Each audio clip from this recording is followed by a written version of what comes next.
Here you are again, prepared to turn the page. You know the risk, and know the danger. Let us begin.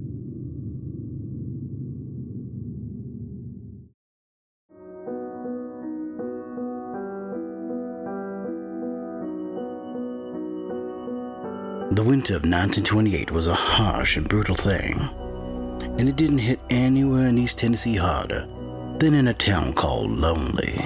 In that town, it felt like the wind would slice you down to your bones, and the snow would pile over you to bury what was left. Most of those that died in that winter were due, in no small part, to exposure. Most, but not all of them. It was early yet into the throes of that blasted winter, and already some of the houses far out of town and up the hill stood empty. Most of the time, the families that lived way out tended to be hard up for supplies when the storms came in. Rather than deal with the blizzard in isolation, they made their trek down to Lonely and bunked with family or friends for a few days until it all blew over. Sometimes, though, they didn't have anyone who could or would take them in. So those poor families would end up sleeping in the boarding house.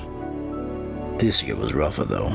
Now, I had been sheriff at Lonely going on 10 years, and not once in all that time did I have as many families begging for me to let them sleep a night in our jail cells as I did in the winter of 1928. When I stepped out of my house, steaming coffee in my hand and poached boards creaking under my feet, I knew it was going to be another bitter cold day. It hadn't snowed yet, but the threat was there. The clouds overhead floated along like ghosts of long-dead giants. I hadn't even made it to the station before Johnny Henson ran up on me like he had devils chasing him. "Sheriff, we need you. There's something wrong. I just know it." I sipped my coffee and kept walking. To Johnny Henson, something was always wrong. The half-frozen ground crushed under Johnny's boots as he followed me. "Now, Sheriff, I know I've cried wolf a time or two in the past, but this one is for real. My cousins never came down from the hills before the last storm hit. We haven't seen nothing of them." "Have you tried driving your Rio up there and taking a look for yourself?" "I did that. I swear I did. Their house was completely empty." I took a sip of my coffee and said a silent thank you to the good Lord above for granting me patience. If the house is empty, they must have bunked down with another family, or in the boarding house. Johnny wasn't having any of it. "I've checked with the Williams, the Portroys, and the Franks, and even the Killians. Ain't nobody seen them." I reached the station across the street and stuck my key in the lock of the front door. It was frozen solid. I hammered on the mechanism to break up the frost and then jammed the key home. "Johnny, you obviously haven't looked everywhere. Now, they aren't here in the station. So do yourself a favor and go look somewhere else." I turned and blocked the door with my body as I slipped inside the station house, locking the door behind me. It was dark inside.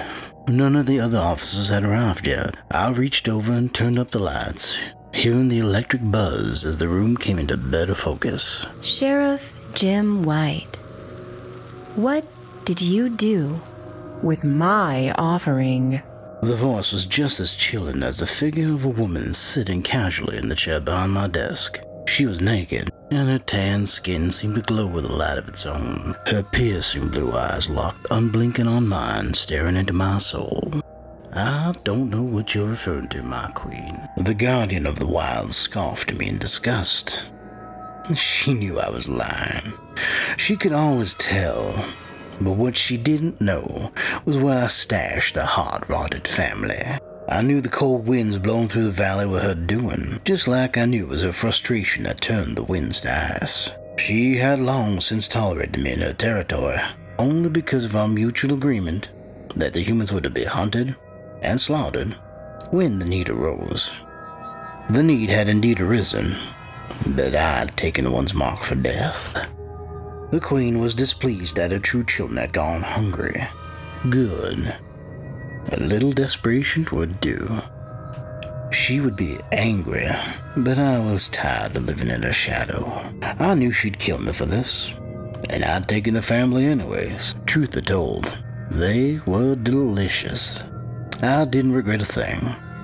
they were still alive, and that meant the queen couldn't feed their souls to her twisted children or her pet stag. It was also precisely the point.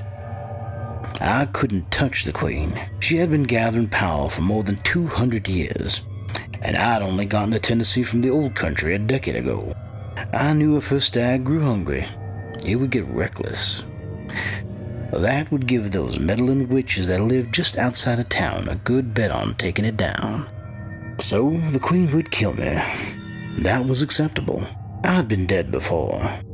Come to think of it, I've been dead longer than I've been alive, and each time I came back stronger. With one breath, the queen let out a cold wind inside the station. It froze my veins, and everything went black. It was 1949 before I clawed my way back out of the grave, and the first thing on my agenda was to see what I had missed. The town of Lonely looked different. The lights were brighter, the streets were cleaner, and the cars more numerous. I hid in the shade of the woodline at the edge of town. It wouldn't do too well if I simply strolled back into town smelling of death and covered in grave dirt. That was bad enough, without taking into account my mostly rotted skin and rat-eaten features. No, I needed a new body, a fresh body to inhabit. I found one easy enough. There was some poor drunk sap trying to make his way home from the bar, staggering left and right on the sidewalk. I waited deep in the shadows between the streetlights. I waited, and he walked towards me. Just as he stepped out from under the beam of yellow light, I grabbed him. The man didn't have a scream to let out. I tore out his throat and placed it with my corpse. It was unfortunate he died so quickly after that. I could have perhaps taken more of him, but in my haste, I had killed the man too soon. Now that I had a voice again, I could use that. A voice could lure more unsuspecting victims into Jim Wight's grasp. The rest of the night was one for the history books, and indeed the town of Lonely did put quite a bit out in the newspaper. The police were quite lost and confused, searching for any kind of person or animal that would kill the way I did. Finally whole again, I turned my attention to information. I had learned of nothing while I was in the earth, hibernating and soaking in the rich leafy soil. The queen must have blocked me, and it was what made it take so long for me to return. She would surely know that I was back by now, but I needed to learn what the status was. The pieces on the cosmic board game must have moved in my absence. It was always the way of things. I learned two things of import before the queen once again caught up to me. First, I found that the Holloway brats had indeed taken my gift and sealed the queen's pet stag away. They had done more than that, however. The witches in that household had found a way to ward its grave and keep it locked away. That was good. Life, however wretched, was the queen's domain. Death was mine. She could not do anything to free her prize steed from the ground so long as the witches maintained their wards. The queen was weakened by the loss of her pet, but she still had her children of darkness. The second thing I learned was that slowly and cautiously, civilization and technology had penetrated the wilds and driven back her power. She was a guardian of a rapidly shrinking land. Concrete and asphalt roads replaced the creeping vines and moss. Life was leaving the valley, and with it, her power was diminishing. The queen was still the strongest and most terrifying being east of the Appalachian Mountains, but there was a chink in her armor. She killed me again, and this time I didn't even have a name yet. So the townspeople of Lonely put my body in an unmarked grave. That suited me just fine. This time, I didn't sit and wait, sneaking a trickle of power from the earth as I did the first time. I knew the queen's days were numbered. Death was my domain, and I drank deep from the rotting corpses placed around me in the cemetery.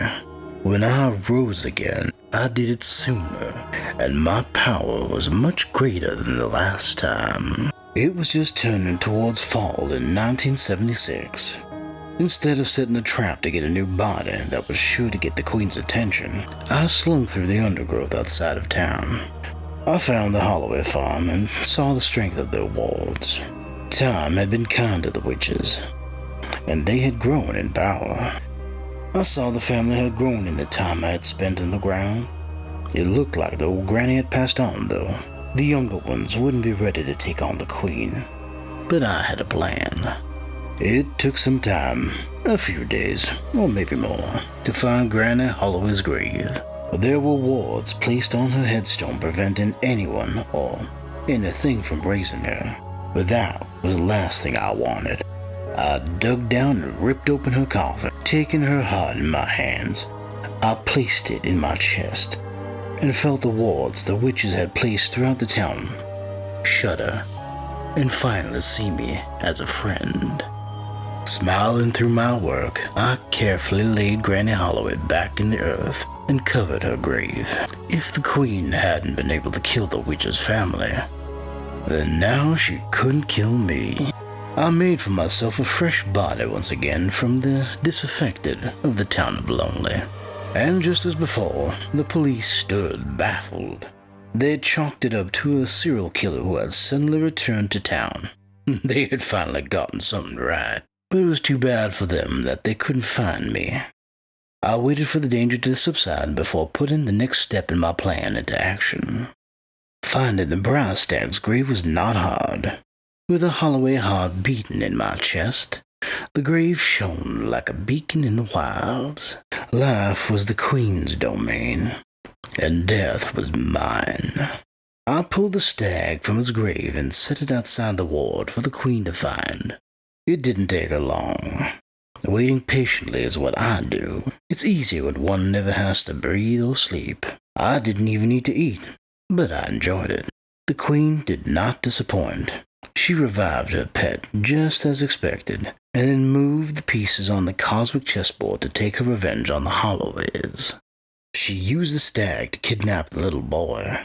I was even surprised by that move. I enjoyed the show. The rest of the girls chased after the stag and searched through the brush looking for their lost child. They found each other, and when the two great powers of East Tennessee clashed, there was almost nothing left of either. From the edge of the clearing, I sat and watched the young woman and little boy climb out of the stag's empty grave and head back to their home. I grinned like a Cheshire cat with too many teeth. Fall was almost here, and the Queen was gone. I was sure to have a Wight Christmas. Well, Dark Valiants, you have come again to listen to one of our little morsels. With this episode, we explored a little more into the history of the Holloway family from the perspective of one not quite friendly towards them. You have some answers, but many more await us in the months to come. This story is a production of the Melusai, who wish you a happy holiday full of festivities and cheer. And if you are very, very lucky, you may even survive the experience. This story, A Wight Christmas, written by Devin McCamey, is part 2 of our Mortis Morsels miniseries, which takes place in the confines of our dark universe. The episode was narrated by Gorath Hayun, who also lent his voice to Jim White and Johnny. The voice of the Queen was brought to life by Rosie Knuckles. Our audio effects and music is thanks to Epidemic Sound. The artwork for the episode was created by Brandon McCamey. Thank you for listening, and if you want to find out more about the world of Mortis Maledictum or to read ahead, visit us on our website at www.mortismaledictum.com.